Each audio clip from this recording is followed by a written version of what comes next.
Unsurprisingly, nearly all the questions were about India and the shocking allegation made by Mr. Trudeau earlier in the week. There was credible evidence the Indian government had participated in the extrajudicial killing of a Canadian citizen on Canadian soil, a Sikh activist whom India has accused of terrorism. Delhi has denied having anything to do with the murder. Speaking slowly, carefully, the Prime Minister stuck closely to his talking points. "We're not looking to provoke or cause problems," he said.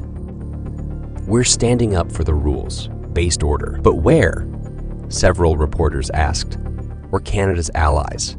So far in time, one journalist said to Mr. Trudeau, "You seem to be alone." In the public eye at least, Mr. Trudeau has appeared to be left largely on his own as he goes toe-to-toe with India, one of the world's fastest-growing economies, with a population 35 times bigger than Canada's. In the days since the Prime Minister made the explosive announcement, his allies in the Five Eyes Intelligence Alliance provided seemingly boilerplate public statements, all stopping far short of full-throated support. UK Foreign Secretary James cleverly said his country took very seriously the things that Canada are saying, using nearly identical language.